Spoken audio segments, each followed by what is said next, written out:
si la mer n'a pas pu arrêter Moïse. On va parler sur ça un peu.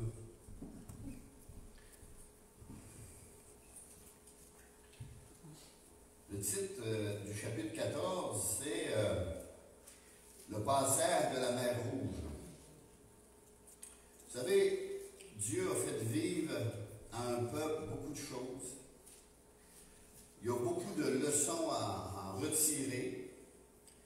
Et au travers de tout ce cheminement, on le vit spirituellement quand on se donne au Seigneur. On regarde ces passages-là, on peut tout voir les étapes qui ont passé, notre vie chrétienne se dérouler. Moi, je ne pense pas qu'un homme aurait pu faire ça. D'aucune façon. Alors, aussitôt qu'on commence à lire la Bible, qu'on l'ouvre, on s'aperçoit qu'il y a une intelligence supérieure au-dessus de tout cela.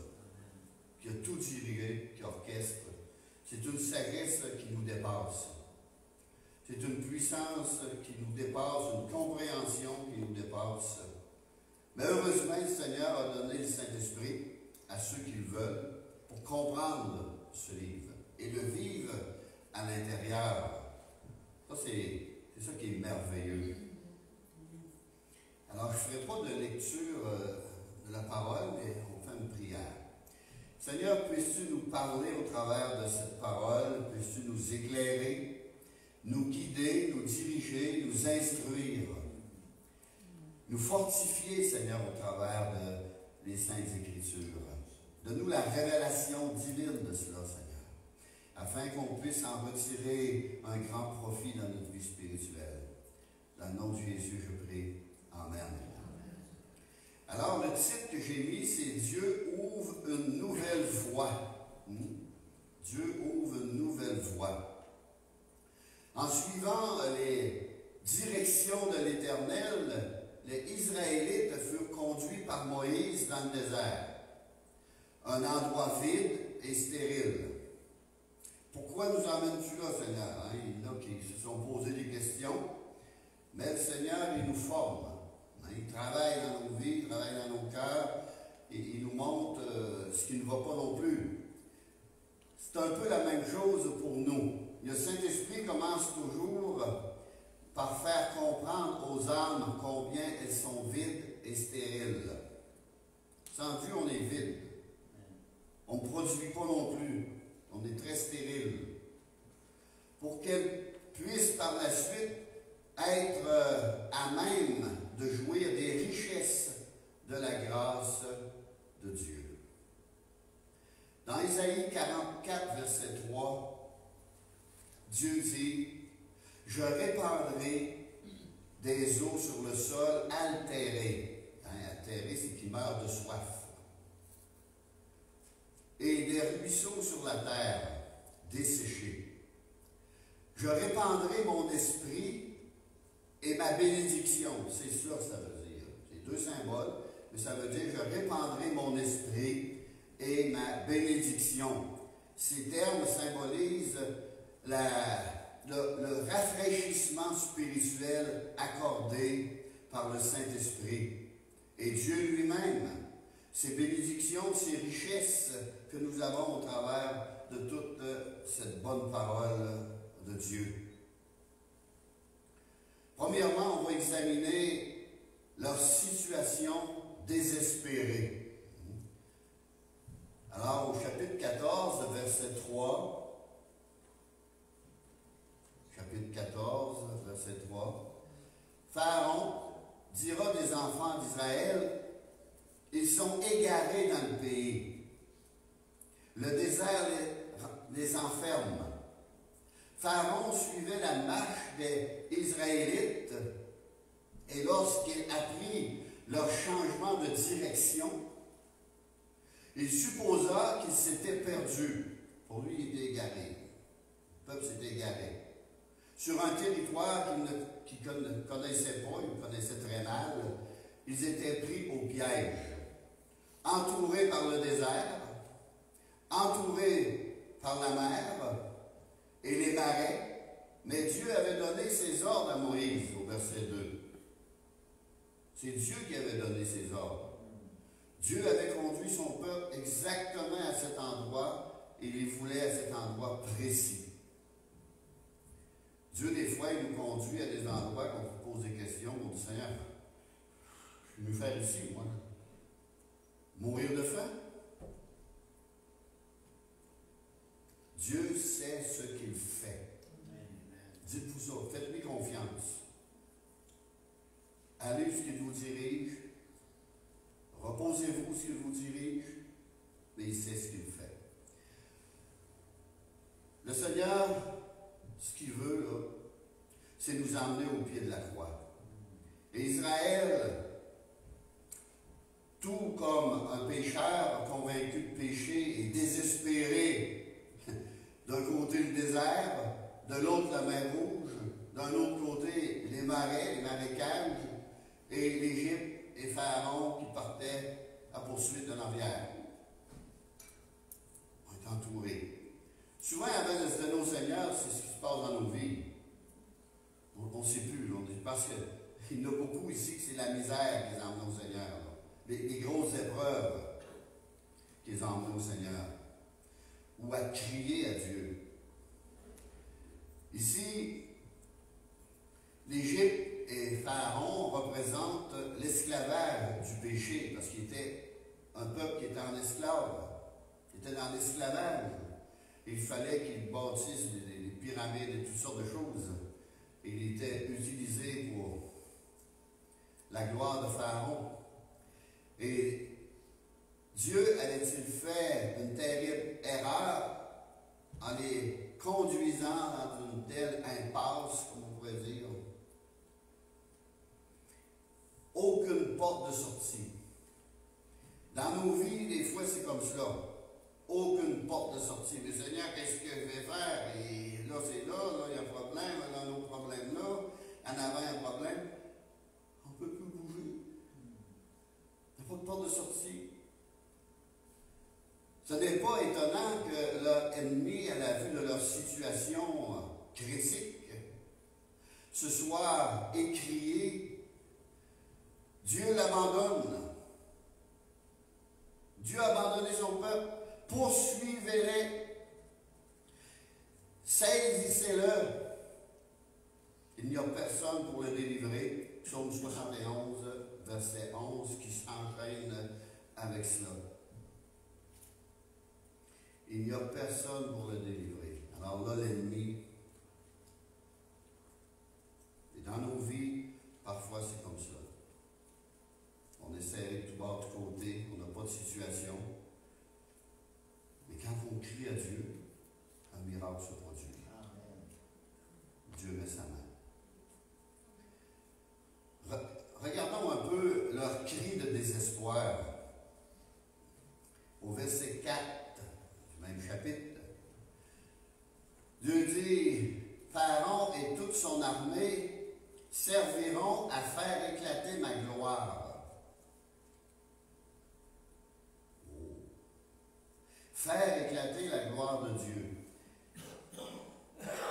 Et les Égyptiens sauront que je suis l'Éternel. Vous savez, quand Moïse il avait demandé à Dieu, mais je me présente devant Pharaon, il veut dire, qui m'a envoyé? Il dira, je suis m'envoyé. Alors, Dieu dit, il va faire éclater ma gloire. Et les Égyptiens sauront que je suis l'Éternel. Lui qui a le dernier mot en toutes choses.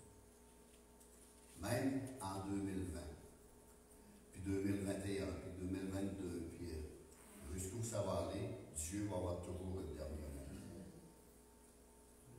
Au verset 5, le cœur de Pharaon et celui de ses serviteurs furent changés à l'égard du peuple. Ils dirent, qu'avons-nous fait en laissant aller ou partir Israël dont nous n'avons plus les services? L'ennemi de notre âme est pareil. Là. Quand il voit qu'on va se donner au Seigneur, là, il va perdre un esclave. Là. Il va en perdre un des siens. Là. Fait que là, il va tout faire pour le ramener. Là. Tout faire son possible. Alors ici, ces cœurs endurcis ont vitement oublié leur récent malheur, les 10 plaies d'Égypte. Et qu'ils n'ont pas de mémoire. Nous aussi, on n'a pas beaucoup en passant. Mais Dieu avait libéré son peuple avec les 10 plaies d'Égypte. Puis là, finalement, il n'en pouvait plus. Puis allez-vous-en, il avait donné des cadeaux, des richesses. Partez, partez, on ne veut plus vous voir. Pas longtemps après, ben là, on va retourner. L'ennemi dit, on va retourner. Satan, il se dit aussi, on va le faire changer d'idée. Il va abandonner Dieu, il va abandonner le Seigneur, puis on va le ramener avec nous autres. Il est des nôtres. Il y a un président des États-Unis qui s'appelait même, il est des nôtres. Ceux qui avaient poussé les Israélites à partir au plus vite voulaient maintenant les forcer à revenir. Et Pharaon et son armée partirent à leur poursuite, au verset 7. Verset 8, les enfants d'Israël étaient partis, la main levée, tout heureux, gloire à Dieu, gloire au Seigneur. C'est ça la main levée. On s'est déjà fait traiter des Alléluia les branleurs. Gloire à Dieu, merci Seigneur. Aucune honte de cela. Alors l'assurance manifestée par Israël au moment de leur départ avait disparu. Elle avait disparu. Leur enthousiasme avait parti. Maintenant, ils avaient peur. Ils avaient peur.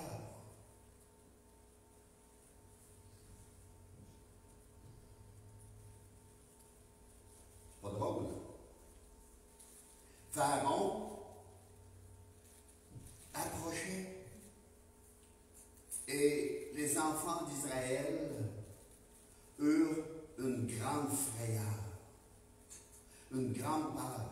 Mais ils crièrent à l'Éternel au verset 10. Ils crièrent à l'Éternel. Je ne lis pas tout, mais vous pourrez lire à la maison. Dans 2 Chroniques 20, chapitre 20, verset 12. Ô notre Dieu, n'exerceras-tu pas tes jugements sur eux? Car nous sommes sans force devant cette multitude nombreuse qui avance contre nous. Et nous ne savons que faire. Mais nos yeux sont sur toi.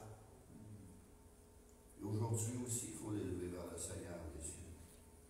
Nous, on n'est pas des gens de la nuit. On est des gens du jour. Puis on sait c'est quoi qui se brasse dans l'air. Dans le psaume 71, verset 12, ô Dieu, ne t'éloigne pas de moi. Mon Dieu, viens en hâte à mon secours. Viens en hâte à mon secours. Ceux qui sont terrorisés se tournent vers le Seigneur. Ils se tournent vers lui. Toute aide humaine et tout espoir doivent être réduits à néant pour que la délivrance du Seigneur puisse intervenir. Dieu ne partage pas sa gloire non plus. Ce fut lorsque les disciples furent totalement à bout de ressources dans la tempête que le Seigneur calma le vent dans Matthieu 8, 25.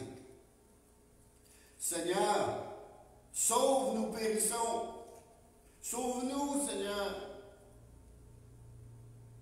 Lorsqu'un cri retentit, le cri du cœur, le salut n'est pas loin. Mais ça prend le cri profond du cœur, et ça, c'est juste Dieu qui peut le discerner. Alors, aussi longtemps que on ne se sent pas perdu, il n'y a pas de vrai cri. C'est quand on se sent perdu qu'il y a un vrai cri, le cri du cœur. Retournons dans Exode 14. verset 11. On va lire aussi le verset 12. Ils dirent à Moïse, n'y avait-il pas, ça c'est le peuple d'Israël qui parle, n'y avait-il pas de sépulcre en Égypte? Ça c'est le raisonnement humain, ça. Sans qu'il fût besoin de nous mener mourir au désert. Que nous as-tu fait en nous faisant sortir d'Égypte? Là, il pointait du doigt Moïse. Il avait baissé les yeux sur Dieu. Puis, que nous as-tu fait? Que nous as-tu fait en nous faisant sortir d'Égypte? N'est-ce pas là ce que nous te disions en Égypte? Oh, la mémoire longue, là. Laisse-nous servir les Égyptiens. Ils ne voulaient même pas sortir. Ils étaient écœurés de leur esclavage. Mais là, il y avait des remords. Car nous aimons mieux servir les Égyptiens que de mourir au désert. Ils étaient certains là, que les autres ils allaient mourir là, puis c'était fini. Il n'y avait plus d'espoir. Ça, c'est la fameuse langue. La langue. Dans l'épreuve, quel langage avons-nous? Je pose la question. Vous répondrez vous-même. Quel langage avez-vous dans l'épreuve? Un langage de foi et de vie ou de doute et de mort? Ce langage des Israélites révèle facilité avec laquelle ils avaient oublié leur esclavage et leur fameuse délivrance de la part de Dieu. Les bras en l'air, louant le Seigneur, quelle joie! On le voit un peu dans des films, on nous donne une petite idée de la joie qu'il peut avoir eu là. C'était immense! C'était immense! Des millions de personnes ont sorti. Pas longtemps après, point roulé vers Dieu. Misérable nature humaine. On est tous pareils, je vous aime pas. Là. Il faut que Dieu, il travaille en nous. Il nous travaille, il nous travaille, il nous travaille, il nous travaille, il nous travaille. La bouche parle à l'abondance du cœur. Et c'est pour ça que Dieu conduit d'épreuve en épreuve. Dans les grandes épreuves, là, il sort des paroles là, qu'on a honte après.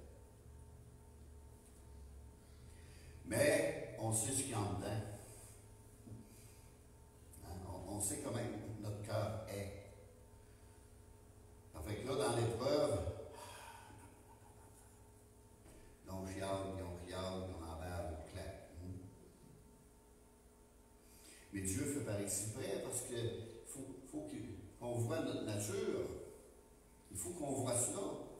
Puis après ça, oh, pardon Seigneur, qu'est-ce dit, pardon. Quelle stupidité. Que de folie et de stupidité peuvent en sortir parfois dans l'épreuve. De la bouche sortent la bénédiction et la malédiction. Je vous lis dans Jacques 3. Il ne faut pas, mes frères, qu'il en soit ainsi. La source fait-elle jaillir par la même ouverture l'eau douce et l'eau amère? Il était dans l'amertume. De l'eau salée ne peut pas non plus produire de l'eau douce. La langue est placée parmi nos membres, souillant tout le corps. Aucun homme ne peut la dompter. Aucun homme ne peut la dompter. Seul Dieu, par sa puissance, par son travail, par son œuvre qu'il fait en nous, peut le faire. Même pas nous autres. À force d'avoir Des épreuves, d'en sortir vainqueur, des épreuves, d'en sortir vainqueur, des épreuves, d'en sortir vainqueur. À un moment donné, on va dire merci Seigneur pour ces épreuves. On va être capable de louer et glorifier quand même le Seigneur au lieu de chioler après.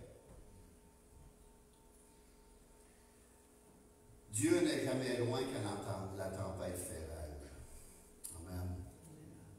Il n'est jamais loin. Souvent, c'est lui qui nous a conduits là. Il y en a qu'on peut dire par ma faute, par ma très grande faute. Seigneur, je me suis embarqué les 2 pieds dedans, mais s'il vous plaît, sors-moi de ce merdier-là. Dans Exode 14, verset 13, ne craignez rien. Oh, Dieu parle. Ne craignez rien. Restez en place et regardez la délivrance que l'Éternel va vous accorder en ce jour. Ne craignez rien, restez en place. Ça, c'est difficile pour l'homme, là. Quand il est cerné de tous côtés, il n'y a aucune porte de sortie.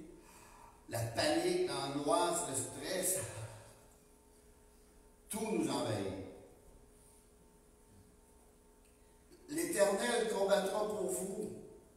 Ah! L'Éternel combattra pour vous.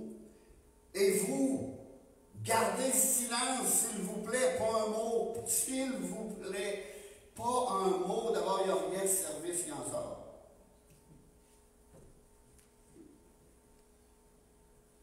S'il vous plaît, n'ouvrez pas la bouche. C'est Dieu qui supplie ça. Parlez pour ça. Laissez-moi rire, mais essayez, mordez-vous là la langue s'il faut. Là. Mais dites pas un mot. Parce qu'à chaque mot que vous dites, vous vous calez. Vous vous enfoncez toujours un peu plus. Bouge plus. Tu sais, le gars qui est dans le sable mouvant, on dit bouge plus là. Plus que tu vas te débattre, plus tu vas t'enfoncer. Bouge plus. Attends. On va te sortir de là. C'est un peu pareil comme la personne qui se noie et l'autre va l'aider. Il peut l'entraîner dans la noyade. Bouge pas, laisse-toi faire. C'est dur, hein? Le Seigneur s'est délivré l'homme pieux de la tentation ou de l'épreuve. Ce salut, cette délivrance ne fut pas acquise par les œuvres. Bouge pas, fais rien, même pas. C'est pas acquis par les œuvres, ça. Là. On n'est pas sauvé par les œuvres, on est sauvé par la foi. La religion aime bien nous vendre toutes sortes de choses. Des bons vendeurs. Ils nous ont vendu, ont réussi à vendre au monde un salut qui était gratuit. Imaginez. Jésus a payé le prix à ma place. Tout est gratuit. Le don de Dieu est gratuit. La vie éternelle est gratuite. Mais là, attends un peu, c'est trop facile, ça. Faites les bonnes œuvres, faites ci, faites brûler ci, adressez des prières à tout ce que vous connaissez, tout ce qui marche à la terre, tout ce qui est allé peut-être au ciel. Puis là, peut-être que vous allez être sauvés. Puis si vous videz votre compte en banque. Vous savez qu'à un moment donné, ils ont vendu une assurance pour aller au ciel. Mon père m'avait expliqué ça, moi. La religion catholique avait vendu une assurance pour aller au ciel. Si tu achetais cette assurance-là, tu étais certain d'aller au ciel. Peut-être dans l'ascenseur même. Et non, marche par marche. Si tu achetais cette assurance-là, tu avais part à toutes les messes qui chantaient sur la terre. Ça faisait de toi un superstar. Quand on lit la Bible, on n'en voit pas d'assurance de même. La seule assurance, c'est Jésus-Christ. C'est accepte Jésus dans ton cœur gratuitement, paye rien. Puis tu vas voir. C'est ça le salut. L'Éternel combattra pour vous. Ni par de belles paroles. Non, gardez le silence. C'est Jésus qui a tout payé. Vous serez fort si vous gardez le silence. Maintenant, on va aller voir une délivrance. Une délivrance miraculeuse. Exode 14, verset 15. L'Éternel dit à Moïse, pourquoi ces cris? Parle aux enfants d'Israël et qu'ils marchent. Toi, lève ta verge et tends ta main sur la mer et fends-la. Et les enfants d'Israël entreront au milieu de la mer à sec.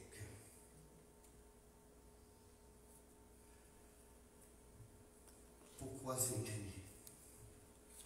Marche par la foi. Cesse de crier, cesse de te lamenter, cesse de te plaindre, et fais-moi confiance. On l'a chanté ce matin. Marche par la foi ou fais confiance au Seigneur, c'est la même chose. La promesse d'une délivrance qui serait l'œuvre de l'Éternel avait de quoi vaincre tout désespoir et tout sentiment d'impuissance. Dieu allait combattre pour eux, à leur place.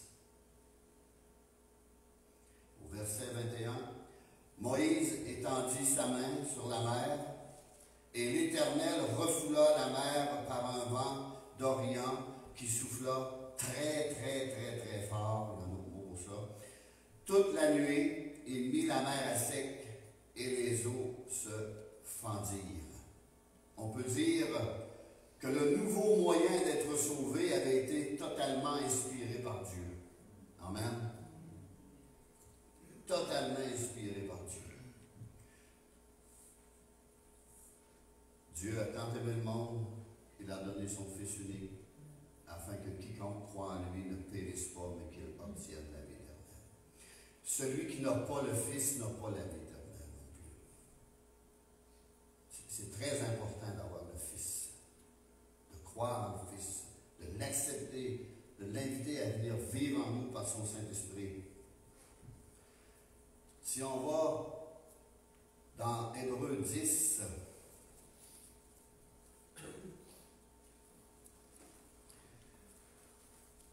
au moyen du sang de Jésus, nous avons une libre entrée dans le sanctuaire par la route nouvelle et vivante qu'il a inaugurée pour nous au travers du voile. Ça, c'est dans le temple. Mais ici, il y avait une route nouvelle au travers de la mer Rouge aussi. C'est le salut, c'est pas pour rien qu'il est rouge, cette mer-là. C'est le salut à la croix qu'on passe. C'est un image que nous avons. Lorsqu'on a traversé la mer Rouge, après, tout s'est refermé sur les Égyptiens, ils ont eu la paix. Satan ne peut plus nous atteindre. Parce qu'on a vraiment donné notre cœur à Dieu, vraiment invité Jésus dans notre cœur. Satan n'a plus aucun pouvoir sur nous. On peut le repousser dans le nom de Jésus. Puis s'il y a encore du pouvoir, posez-vous une question. Suis-je vraiment sauvé? Est-ce vraiment l'Esprit de Dieu? Est-ce que le Seigneur dirige vraiment ma vie? Par la route nouvelle et vivante qu'il a inaugurée au travers du voile. Dans le temps, il y avait un voile, c'est eux, c'est le souverain sacrificateur qui pouvait traverser là une fois par année, après avoir offert des péchés pour lui, des sacrifices pour ses propres péchés. Mais Jésus est venu et a brisé ce voile-là à la croix. Quand Jésus est mort sur la croix, le voile a déchiré en deux. C'était pas une guenille, là. C'était pas un rideau. Ça devait avoir un pouce d'épais, c'est pas plus. Ça l'a déchiré, ça. Ça veut dire qu'on a libre entrée en présence de Dieu par Jésus-Christ. Un seul médiateur, c'est Jésus.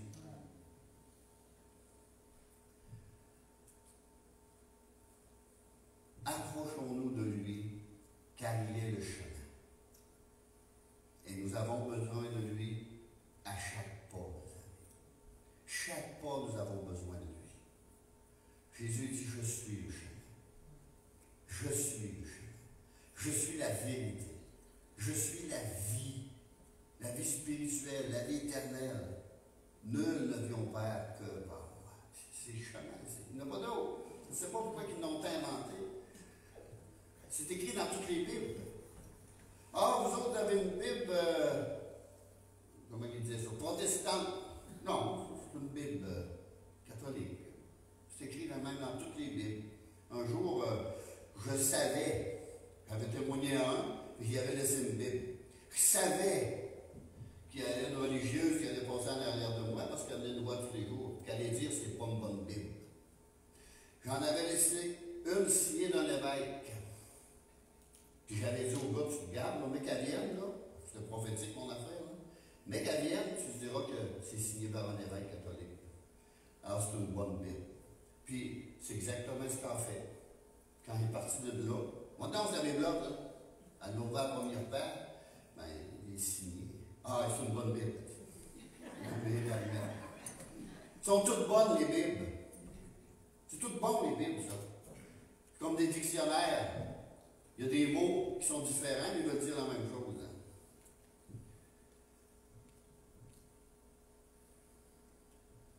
Ici, on va regarder c'est quoi qui les a sauvés.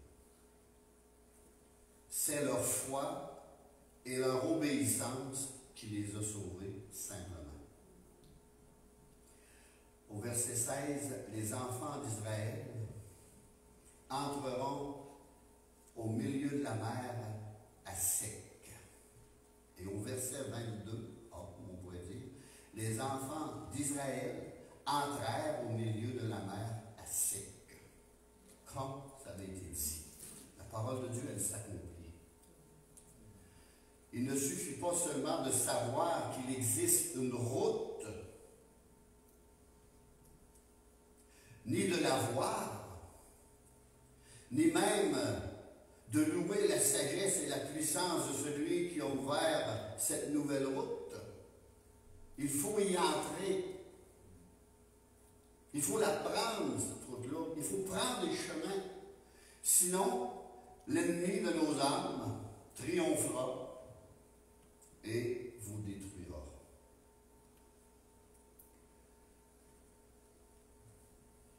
« 22b. Il dit d'entrer avec la foi. Je vais relire 22. Les enfants d'Israël entrèrent au milieu de la mer à sec et les eaux formaient comme une muraille de leur droite et à leur gauche. Dans les films, ils nous font clair qu'il n'a pas eu de miracle. Très bien écrit ici. Entrer avec foi. Puis ces murailles-là représentent les murs du jugement. Même s'ils paraissaient sombres et menaçants, ils ne peuvent vous submerger, dit Dieu. C'était épeurant, là, en muraille, puis de rentrer à travers ce chemin-là, cette route nouvelle-là, que Dieu avait fait. Est-ce que ça va tomber sur nous, ça, c'est par la foi qu'ils l'ont fait. Mon juste marchera par la foi. Ces murs de jugement sont réservés pour l'ennemi de nos âmes, pas pour les chrétiens. Pour l'ennemi. Romains 8, 1. Il n'y a donc maintenant aucune condamnation pour ceux qui sont en Jésus-Christ. En effet, la loi de l'esprit de vie en Jésus-Christ m'a affranchi de la loi du péché et de la mort. J'ai été libéré de cela, j'ai été affranchi de cela. Le salaire du péché, c'est la mort, mais le don gratuit de Dieu, c'est la vie éternelle en Jésus-Christ. Quel dommage que l'on puisse dire si souvent, ils ne peuvent y entrer à cause de leur incrédulité. On lit ça tout au long de l'Ancien Testament. La terre promise. Ils ne peuvent y entrer à cause de leur incrédulité. Verset 26, l'Éternel dit à Moïse, étends ta main sur la mer, et les eaux reviendront sur les Égyptiens, sur leurs chars et leurs cavaliers. les Égyptiens qui ont poursuivi les Israélites. Ces murs d'eau étaient réservés pour eux. On peut appeler ça le jugement de Dieu. Au verset 28, il n'en échappera pas un seul. Ceux qui marchent dans les voies de Dieu seront gardés par sa puissance. Pensez un peu à Noé et à sa famille. Tous les incrédules autour de l'arche ont péri. Tous les incrédules ont péri. Pensez aux habitants de Sodome et Gomorrhe. Seuls Lot et ses 2 filles ont été sauvés. Tous les autres ont péri. Aujourd'hui, si vous entendez sa voix, n'endurcissez pas votre cœur. C'est la parole de Dieu. N'endurcissez pas votre cœur. Le cœur est facile à s'endurcir. Vous savez pourquoi Pharaon, son cœur s'endurcissait toujours? Il résistait à la parole de Dieu. Il ne se soumettait pas à la parole de Dieu. Et si on ne se soumet pas à la parole de Dieu, cette parole-là, cette même parole qui nous bénit va nous endurcir. On va s'endurcir face à la parole. On va s'endurcir face à tout ce qu'il y a d'écrit. On va s'endurcir. Et Pharaon, parce qu'il n'écoutait pas, ça l'endurcissait. Ça l'endurcissait son cœur chaque fois. Ça l'endurcissait son cœur. Parce que c'est un incrédule aussi. Alors aujourd'hui, si vous entendez sa voix, n'endurcissez pas votre cœur, mais soumettez-vous à la parole de Dieu. Il y a une vie dans cette parole-là. Il y a une vie.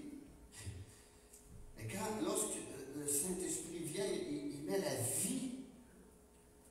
Et ce livre-là devient vivant. On le comprend, on le vit, il nous parle.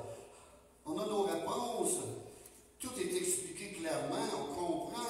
Merci Seigneur d'avoir caché cette parole aux incrédules.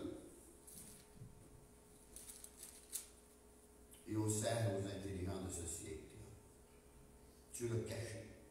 Jésus l'a béni pour ça. Merci. Mais ceux qui ont foi, les yeux s'ouvrent, le voile est enlevé.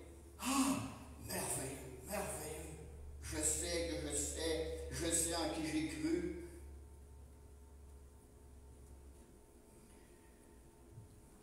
On va prier.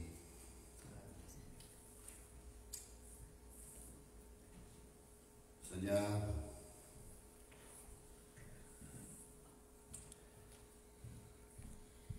Seigneur Jésus, je reconnais que je ne suis pas sans commettre de péché. Je reconnais que tu es mort sur la croix afin de porter mes péchés. Alors je me repens sincèrement de tout le mal que j'ai commis. Merci pour ton amour, merci pour ton pardon, merci pour ta grâce, Seigneur, ce cadeau gratuit de la vie éternelle.